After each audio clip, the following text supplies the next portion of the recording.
کہتا ہے لوگوں کا حساب و کتاب قریب آ رہا ہے لیکن وہ غفلت میں پڑے ہوئے ہیں. لاہیۃ قلوبہم، دل بھی لوگوں کے غافل ہیں. انسان جس چیز کو سب سے زیادہ بھولتا ہے وہ موت ہے. جس چیز کو سب سے زیادہ انسان بھولتا ہے اس کا نام کیا ہے؟ موت. حالانکہ یہ سب سے زیادہ یقینی چیز ہے، اس کو تو بالکل بھی نہیں بھولنا چاہیے.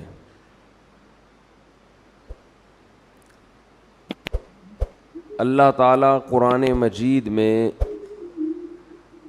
اس حقیقت کا ذکر بہت زیادہ کرتے ہیں. کلُّ نفس ذائقۃ الموت، ہر نفس نے موت کا ذائقہ چکھنا ہے. بہت جلد یہاں سے تمہیں اس جہاں میں شفٹ ہو جانا ہے، منتقل ہو جانا ہے. وَلْتَنْظُرْ نَفْسٌ مَا قَدَّمَتْ لِغَدٍ، فرمایا ہر شخص دیکھے کل کے لیے وہ کیا کر رہا ہے، آئندہ آنے والی کل کے لیے اس کی کیا تیاری ہے. ہم میں سے ہر شخص کل کے لیے سوچتا ہے، مگر ہمارا کل وہ ہے جس کا ہمیں یقین بھی نہیں ہے کہ وہ ہمیں ملے گا بھی یا نہیں ملے گا. ہم جس کل کے لیے سوچتے ہیں، آج انویسٹ کرو کل کام آئے گا، آج بچے کو پڑھاؤ کل پڑھا لکھا بن کے ہمیں کما کے کھلائے گا، یہ جو دنیا کی کل ہے یہ یقینی نہیں ہے کہ ہوگا بھی کہ نہیں ہوگا. ہم زندہ رہیں گے کہ نہیں رہیں گے، اس محنت کا صلہ ہمیں اس دنیا میں ملے گا یا نہیں ملے گا. مائیکل جیکسن نے جس کل کے لیے سوچا تھا اس کل میں پوری کل اس کو نہیں ملی، کچھ مل گیا، بہت سا حصہ اس سے ضائع ہو گیا، وہ کل اس کو دیکھنی نصیب ہی نہیں ہوئی.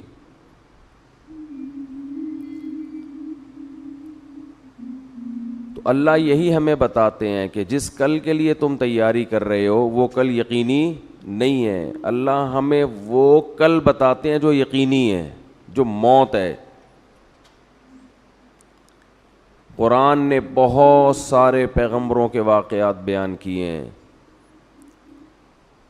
قرآن نے بہت ساری نافرمان قوموں کے واقعات بیان کیے. ان تمام قوموں میں قدر مشترک کیا تھی جو ہلاک ہونے والی قومیں ہیں؟ وہ قدر مشترک کامن چیز ان میں یہ تھی، وغرتہم الحیات الدنیا، انہیں دنیا کی زندگی نے دھوکے میں ڈال دیا تھا. اس سے پتہ چلتا ہے کہ بھائی یہ دنیا جس میں ہم رہتے ہیں یہ ہمیں دھوکہ دے رہی ہے. دھوکے کی ڈیفینیشن کیا ہے؟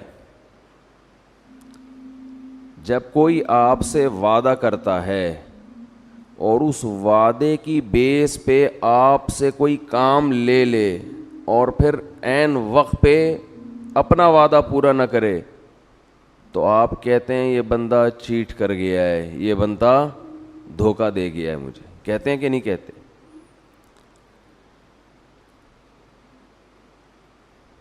کسی نے آپ سے وعدہ آپ سے کہا کہ بھائی میرا یہ کام کر دو، اور میں وعدہ کرتا ہوں تمہیں ضرورت پڑی تو تمہارا یہ کام کر دوں گا. آپ نے وہ کام کر کے دے دیا اس کو، عین وقت پہ وہ غائب ہو گیا تو آپ کہتے ہیں نا یہ بندہ کیا ہے، چیٹ کی ہے اس نے میرے ساتھ. دنیا صبح سے شام چیٹ کرنے کے علاوہ کوئی کام نہیں کرتی. یہ ہم سے وعدہ کرتی ہے کہ تم میرے لیے یہ محنت کرو، یہ کرو، یہ کرو، یہ کرو، میں تمہیں نوازوں گی، میں تمہیں عزت دوں گی، میں تمہیں شہرت دوں گی، میں تمہیں دنیا میں مزے دوں گی. قرآن کہتا ہے غرت، دھوکہ دے گی، یہ جو کچھ دکھا رہی ہے ویسا نہیں کرے گی. یہ تمہیں کینسر دے گی، یہ تمہیں بلڈ پریشر دے گی، یہ تمہیں شوگر کا تحفہ دے گی، یہ تمہیں فالج کا تحفہ دے گی، یہ تمہیں ایکسیڈنٹ کا تحفہ دے گی، یہ تمہیں غربت کا تحفہ دے گی، تمہیں نافرمان اولاد کا تحفہ دے گی، یہ لوگوں سے دھوکہ دلوائے گی تمہیں۔ تو جتنی بھی قومیں دنیا میں برباد ہوئی ہیں، فرعون کیوں تباہ ہوا ہے؟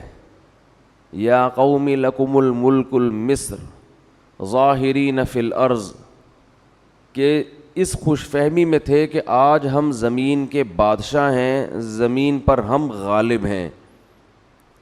یہ بھول گئے تھے کہ یہ حکومت ہم سے چھینی بھی جا سکتی ہے، زمین کا جس نے ہمیں بادشاہ بنایا وہ ہمیں بادشاہ سے غلام بھی بنا سکتا ہے۔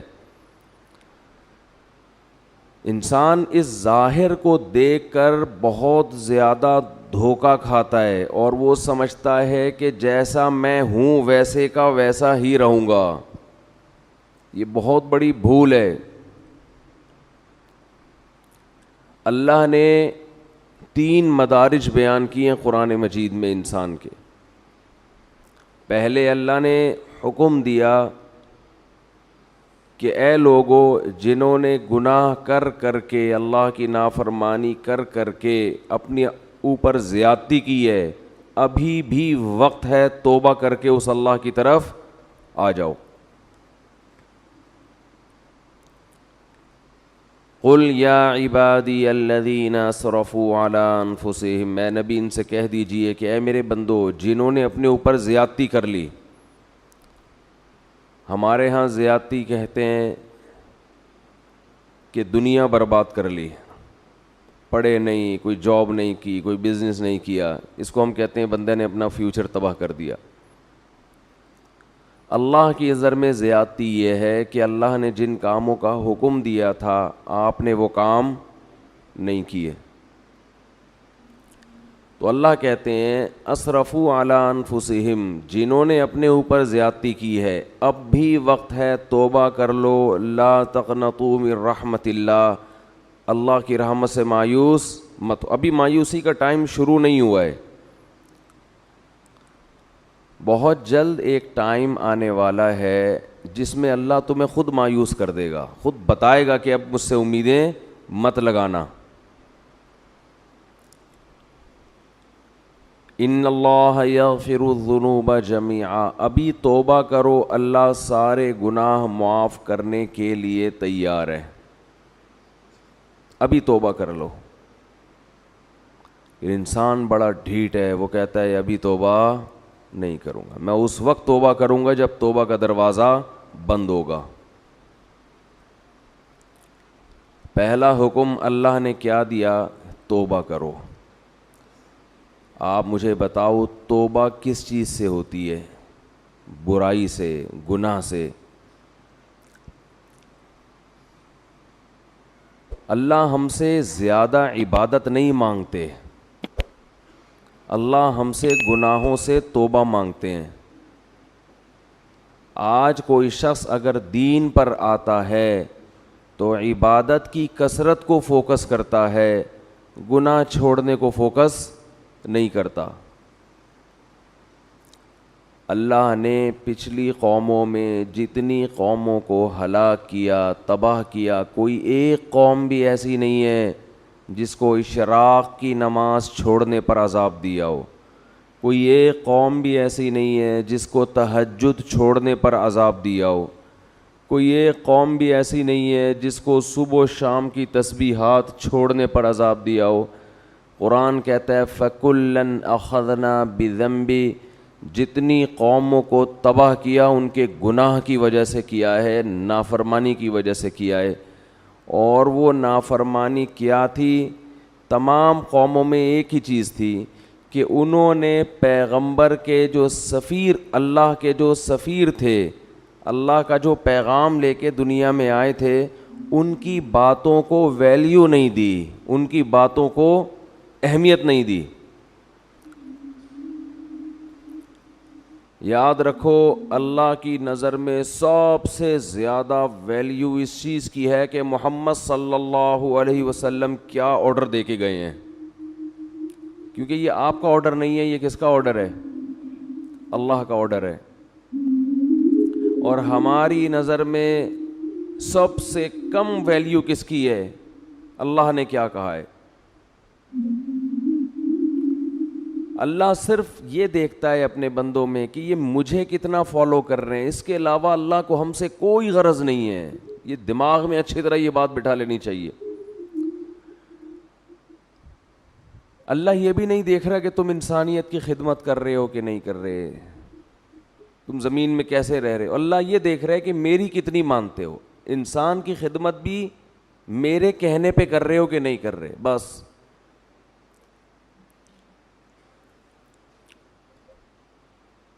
تو اللہ یہ دیکھتا ہے کہ میں نے جس چیز سے روکا اس سے رکتے ہو یا نہیں رکتے. دنیا میں خوش قسمت ترین انسان وہ ہے جو موت سے پہلے پہلے اللہ کو بھی مان لے اور اللہ کی بھی مان لے, اور یہ تکبر چھوڑ دے کہ میں نہیں مانوں گا. تو اللہ نے قرآن میں کیا فرمایا کہ اے ایمان والو, اللہ ابھی تمہیں اپنی رحمت سے مایوس نہیں کر رہا ہے, توبہ کرو. توبہ کس چیز سے ہوتی ہے؟ گناہوں سے. بہت سے لوگ دین کی طرف آنا شروع کرتے ہیں, گناہ چھوڑنے کے لیے تیار نہیں ہوتے. کون سے گناہ ہیں جن کو قرآن نے بہت اہتمام سے بیان کیا, حدیث نے بہت اہتمام سے بیان کیا. وہ گناہ آج ہمارے معاشرے میں بہت تیزی سے پھیل گئے ہیں.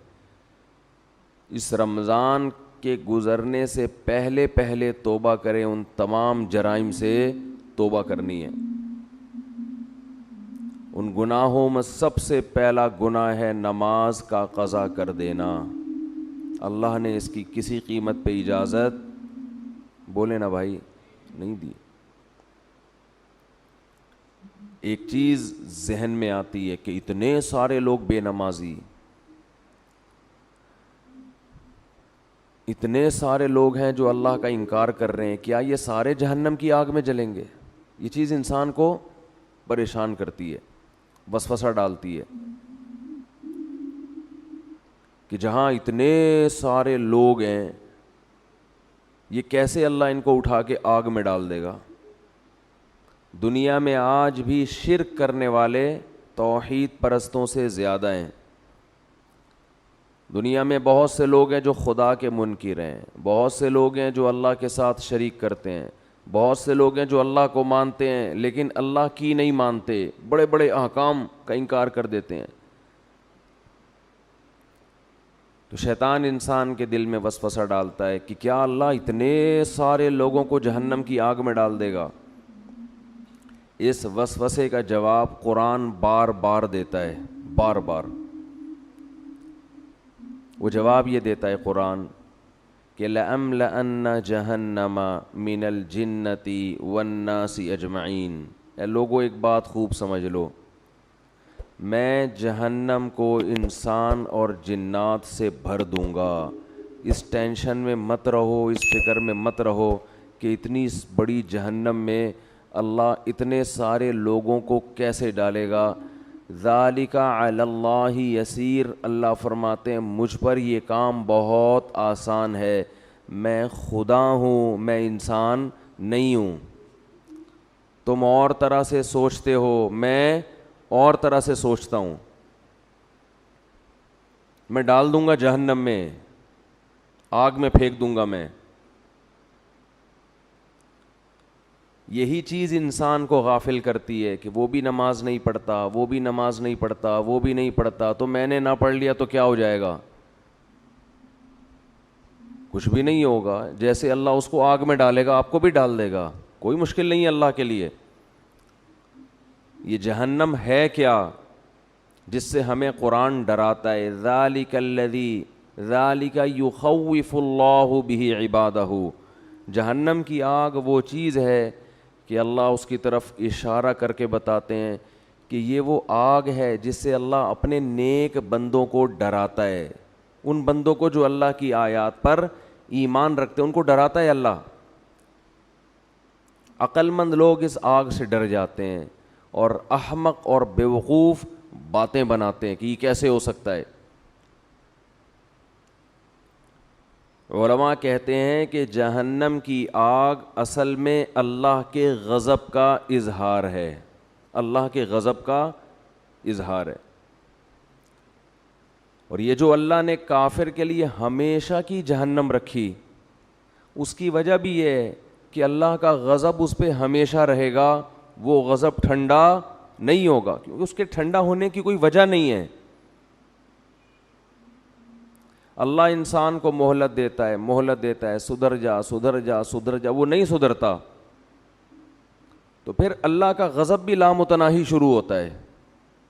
اولم نعمرکم ما یتذکر فیہ من تذکر, قرآن کہتا ہے ہم قیامت کے دن ان سے کہیں گے کیا ہم نے تمہیں اتنی عمر نہیں دی تھی کہ جس میں نصیحت حاصل کرنے والا نصیحت چاہتا تو نصیحت حاصل کر لیتا, اتنا ٹائم تمہیں سوچنے کے لیے نہیں ملا تھا کیا؟ بالغ ہوتا ہے انسان, اس کے بعد بھی سوچنے کا ٹائم ملتا ہے, بہت ساری چیزوں کے لیے سوچنے کا ٹائم ملا آپ کو, بہت ساری چیزوں کے لیے. بزنس کیسے کرنا ہے, کاروبار کیسے کرنا ہے, علاج کہاں سے کرانا ہے, باپ کے ساتھ کیسے چلنا ہے, ماں کے ساتھ کیسے چلنا ہے, بیوی کے ساتھ کیسے چلنا ہے, محلے والوں کے ساتھ کیسے چلنا ہے, پولیس والا جب آئے تو اس سے کیسے بات کرنی ہے, یہ چیزیں سیکھتا ہے نا انسان. بہت سی چیزوں کے لیے آپ کو اللہ نے ٹائم دیا سوچنے کے لیے, سوچو بیٹھ کے. اللہ کہتے ہیں میں نے اتنی عمر دی تھی کہ تم میری آیتوں میں غور کرنا چاہتے, اسلام کے بارے میں غور کرنا چاہتے, اتنا ٹائم میں نے تمہیں دیا تھا کہ تم سوچ کے درست نتیجے تک پہنچ جاتے, اتنا ٹائم دیا تھا میں نے تمہیں. تو سوچتا ہی نہیں ہے, جو جس ڈگر پہ چل رہا ہے وہ چلتا, جو گانے سن رہا ہے وہ سنتا رہے گا, جو نماز چھوڑ رہا ہے وہ چھوڑتا رہے گا, جو داڑھی کاٹ رہا ہے وہ کاٹتا رہے گا, جو باپ کو ستا رہا ہے وہ ستاتا رہے گا, جو ماں کو ستا رہا ہے وہ, جس چیز کی لت پڑ گئی اس سے پیچھے ہٹنے کے لیے تیار نہیں ہے, پیچھے نہیں ہٹنے کے لیے تیار. عبادتیں بھی وہ ہو رہی ہیں جو ہمارے کلچر کا حصہ ہیں, جتنا کلچر اجازت دے رہا ہے, جتنا خاندان معاشرہ پروموٹ کر رہا ہے, اس سے زیادہ جو نہیں ہے معاشرے میں وہ چیز ہی نہیں ہے, وہ عبادت ہے ہی نہیں.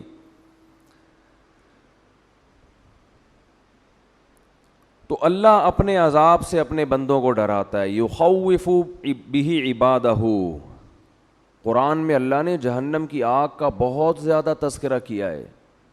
دیکھو اللہ غفور بھی ہے, رحیم بھی ہے, لیکن ان لوگوں کے لیے جو گناہوں سے توبہ کرتے ہیں, جو توبہ نہیں کرتے اللہ کا ان کے لیے نہ غفور ہونے کا وعدہ نہ رحیم ہونے کا وعدہ. ان کے لیے تو اللہ اعلان کرتا ہے عزیز ذو انتقام, وہ زبردست غالب اور انتقام لینے والا ہے. اللہ اگر ایسا غفور الرحیم ہوتا جیسا ہم نے سمجھا ہوا ہے تو قوم لوط کو الٹا دے کے پٹخ کے ہلاک تھوڑی کرتا. وہ کیسے تباہ کی اللہ نے قوم لوط کو. اور جب اللہ کسی قوم کے ہلاک کرنے کا ارادہ کرتے ہیں, کسی فرد کے ہلاک کرنے کا ارادہ کرتے ہیں, تو اللہ کہتے ہیں پہلے میں اس کو ڈھیل دیتا ہوں, خوب نعمتیں دیتا ہوں, اور وہ اس خوش فہمی میں مبتلا ہو جاتا ہے کہ میرا خدا مجھ سے راضی ہے, وہ مجھے نہیں پکڑے گا. حضرت لوط علیہ السلام کی قوم کو جب تباہ کیا گیا ہے اس کا انداز دیکھیں. قرآن کہہ رہا ہے ہم نے خوبصورت نوجوانوں کو لوط علیہ السلام کے پاس بھیجا, فرشتوں کو انسانی شکل میں. قوم میں لڑکوں سے بدفعلی کی عادت تھی. وجاء اہل المدینۃ یستبشرون, سارے شہر والے خوشی میں دوڑتے ہوئے آئے. گناہ ان کے لیے آسان کر دیا گیا, ایسا لگا کہ ان کو کہ ہمارے لیے گناہ کرنا آسان ہے. لوط علیہ السلام ان سے کہہ رہے ہیں ہؤلاء ضیفی, یہ میرے مہمان ہیں, میری عزت کا خیال کرو. قوم جواب میں کہہ رہی ہے اولم ننہک عن العالمین, ہم نے آپ کو منع کیا تھا کسی اننون پرسن کو آپ گھر میں داخل ہونے نہ دیں. لوط علیہ السلام کہہ رہے ہیں لو ان لی بکم قوۃ او آوی الی رکن شدید, کاش میرا کوئی قبیلہ ہوتا, خاندان ہوتا, میں تم سے لڑتا. کاش میرے بازوؤں میں قوت ہوتی, میں تم سے لڑتا. کس قدر پریشان ہو رہے ہیں لوط علیہ السلام. اور قرآن کہہ رہے ہے قوم کی حالت کیا ہے, یستبشرون, خوشیاں منا رہے ہیں کہ گناہ کے ہمارا کیسا موقع مل گیا. آج بھی بے حیائی بہت تیزی کے ساتھ پھیل رہی ہے اور انسان اس پہ خوش ہے کہ گناہ کرنا میرے لیے مشکل کے بجائے آسان ہو رہا ہے. اب غریب آدمی کی بھی دسترس میں گناہ کرنا, یہ خوش قسمتی کی بات نہیں ہے میرے بھائی, یہ بہت بڑے اللہ کے عذاب کی بات ہے کہ اللہ گناہ کو ہمارے لیے آسان کر رہا ہے.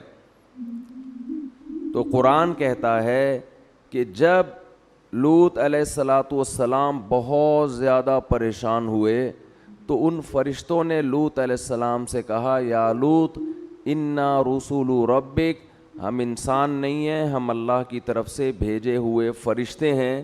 لن یصلوا الیک, آپ کی طرف نہیں آئیں گے, آپ اپنی قوم کو لے کے راتوں رات نکل جائیں. پھر اللہ کیا فرماتے ہیں فجعلنا عالیہا سافلہا, ہم نے اس بستی کے اوپر کے حصے کو پلٹ کے نیچے کر دیا.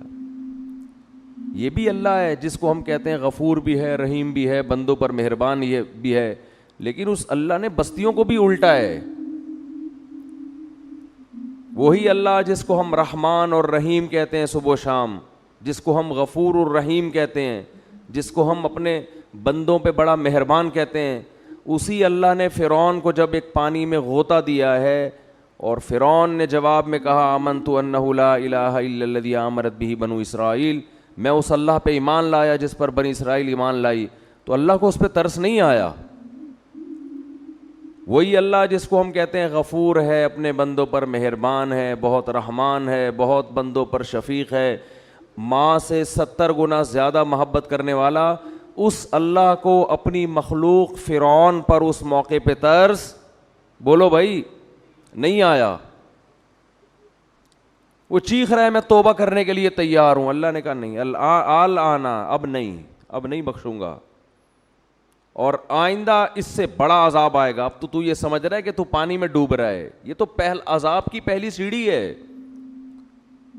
اس پانی کے اندر تو داخل ہوگا, تیرا سانس گھٹے گا, تیرا دم گھٹے گا, اس سے تیری موت واقع ہوگی. اور پھر اس کے بعد کیا ہوگا, النار یعرضون علیہا غدوا وعشیا, ایسی آگ میں تجھے داخل کروں گا, صبح بھی جلایا جائے گا اور شام کو بھی, اور یہ قیامت تک عذاب ہوگا. جب میدان حشر میں حساب کے لیے کھڑا ہوگا تو اگلا اسٹیپ اس سے بھی زیادہ سخت ہوگا. وَيَوْمَ تَقُومُ السَّاعَةُ, جس دن قیامت قائم ہوگی, أَدْخِلُوا آلَ فِرْعَوْنَ أَشَدَّ الْعَذَابِ, اللہ کہے گا کہ اس فرعون کو اس سے بھی زیادہ سخت عذاب میں داخل کر دو. یہ وہی اللہ ہے جو بڑا رحمان ہے, بڑا رحیم ہے, اپنے بندوں پر بڑا مہربان ہے. یہ وہی اللہ ہے جو موسیٰ کو فرعون کے پاس بھیجتے ہوئے کہہ رہا ہے قولا لہ قولا لینا, اے موسیٰ فرعون سے نرم لہجے میں بات کرنا, سخت لہجے میں بات نہیں کرنا. حالانکہ فرعون ہزاروں بچوں کو ذبح کر چکا تھا, ان کی چیخ و پکار بھی اللہ کے سامنے, ان کی ماؤں کا رونا بھی اللہ کے سامنے, کیسے ماؤں کی گود سے لے کے بچوں کو چھریوں سے کاٹتا ہوگا. آپ تھوڑی دیر کے لیے اپنے بچوں کو سامنے رکھ کے تصور کر لیا کرو, کیا ماؤں کی بددعائیں اس فرعون پہ لگتی ہوں گی. مگر ایک طرف اللہ ایسا رحمان ہے کہ موسیٰ سے کہہ رہا ہے اتنے ظالم کے ساتھ بھی جب آپ نے دعوت دینی ہے, سخت لہجے میں بات نہیں کرنا, ایسا نہ ہو وہ بدک جائے آپ کی دعوت سن کے. نرم لہجے میں بات کرنا, لعلہ یتذکر, شاید توبہ کی توفیق مل جائے, شاید کوئی سیدھے راستے پہ آ جائے. یہ اللہ کی رحمت کا پہلو ہے کہ اس سے زیادہ رحمت کسی کی ہو نہیں سکتی. اتنے بڑے ظالم, اور مشرک نہیں تھا, مشرک تو دوسروں کو خدا کے ساتھ شریک کرتا ہے. فرعون کا جرم اتنا بڑا کہ وہ کہتا تھا انا ربکم الاعلی، میں ہوں سب سے بڑا رب، اس کائنات کا خدا میں ہوں، اور میں سب سے بڑا رب ہوں، باقی سارے مجھ سے چھوٹے ہیں. لیکن اللہ کی رحمت کتنی بڑی رحمت کہ موسیٰ کلیم اللہ کو کہا جا رہا ہے کہ فرعون سے سخت لہجے میں بات. دوسری طرف وہ پہلو بھی ہے کہ اب چیخ رہا ہے، چلا رہا ہے، لیکن اللہ کہہ رہے ہیں کہ نا نا نا نا، ابھی پانی میں غرق ہوگا، اس کے بعد آگ میں صبح و شام جلایا جائے گا، اور قیامت جب قائم ہوگی تو جہنم میں اس سے بھی زیادہ سخت عذاب میں تجھے ڈالوں گا. اور پھر قرآن کہہ رہا ہے وَإِذْ يَتَحَاجُّونَ فِي النَّارِ، ہم تمہیں مستقبل کی بات بتاتے ہیں. ایک وقت ہوگا یہ فرعون اپنے لاہو لشکر کے ساتھ جہنم کی آگ میں یہ چیخ رہے ہوں گے اور کہہ رہے ہوں گے فَيَقُولُ الضُّعَفَاءُ لِلَّذِينَ اسْتَكْبَرُوا، ان کے جو کمزور لوگ تھے، جو اپنے حکمرانوں کی مان کے چلا کرتے تھے اللہ کی نافرمانی میں، وہ کہہ رہے ہوں گے اِنَّا كُنَّا لَكُمْ تَبَعًا. فرعون اور اس کے درباریوں سے کہیں گے دنیا میں ہم تمہیں فالو کیا کرتے تھے، ہم تمہاری اتباع کیا کرتے تھے. اِنَّا كُنَّا لَكُمْ تَبَعًا، ہمارا کوئی کام دنیا میں اٹکا کرتا تھا تو تمہارے پاس فائل جمع کرایا کرتے تھے کہ ہمارا یہ اٹکا ہوا کام کرا دو. تو کیا انتم مغنون عنا نصیبا من النار، ہم تم سے یہ نہیں کہہ رہے کہ اس جہنم کی آگ کو ہم سے ہٹوا دو، یہ تمہارے بس میں نہیں ہے، اس آگ کا کچھ حصہ ہم سے کم کروا دو، کچھ حصہ ہم سے کم کروا دو. اللہ کی پناہ مانگنی چاہیے اس آگ سے، کچھ حصہ اس آگ کا ہم پہ ٹھنڈا کروا دو. وہ جواب میں کہیں گے انا کل فیہا، ہم اگر اس آگ سے باہر ہوتے تو شاید تمہاری فریاد سن کے کم کرواتے. جس آگ میں تم جل رہے ہو ہم بھی اسی آگ میں تمہارے ساتھ جل رہے ہیں، تو ہم کیسے کم کروا سکتے ہیں؟ یہ بھی اللہ ہے جس کو ہم صبح و شام رحمان اور بولو بھائی رحیم کہتے. آج اللہ کا خوف ختم، ہر گناہ کیا جا رہا ہے اللہ غفور رحیم ہے، گانے سنے جا رہے ہیں اللہ بخشنے والا ہے، زنا کیا جا رہا ہے اللہ بخشنے والا ہے، انٹرنیٹ پر فحش بیہودہ فلمیں صبح شام دیکھی جا رہی ہے اللہ بڑا غفور رحیم ہے، وہ بخشنے پر آئے گا تو ایسے ہی بخش دے گا. اس نے کب کہا ہے کہ میں ایسے ہی بخش دوں گا؟ بھائی کون سی آیت میں لکھا ہوا ہے، کون سی حدیث میں ہے؟ باپ کے ساتھ اونچی آواز سے بات ہوتی ہے اور اولاد اس خوش فہمی میں ہوتی ہے کہ اللہ بولو بخش دے گا. جس باپ اور ماں کا یہ احترام بتایا گیا کہ اگر نماز پڑھ رہے ہو تو ان کی پکار پہ نماز توڑ کے جواب دو، اس باپ اور ماں کو گھر میں ستایا جاتا ہے.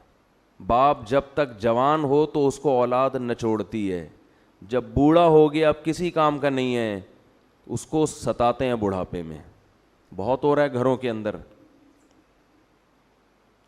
شوہر جب تک کام کا ہو عورت اس کو نچوڑتی ہے، جب بڈھا ہو گیا تو بیٹوں کے ساتھ مل کے اس کو ستاتی ہے. بہت ہو رہا ہے گھروں میں، بہت دیکھا ہے ہم نے گھروں میں. جب تک جوان تھا کما رہا تھا ٹھیک ہے، اب چونکہ ریٹائر ہو گیا اب بیوی کے کسی کام کا نہیں ہے، تو نافرمان عورت کیا کرتی ہے؟ اپنے بیٹوں کے ساتھ مل کے اپنے شوہر کو بولتے کیوں نہیں بھائی ستاتی ہے. ٹھیک ہے سب نہیں ہوتی لیکن ہوتی بھی ہیں. ایسی جگہ آپ کا نکاح ہو گیا کہ لڑکی کے پیچھے کوئی پوچھنے والا نہیں ہے، تو خوف نہیں ہے، تو ایسے لوگ ایسی کمزور عورت پہ ظلم کرنا شروع کر دیتے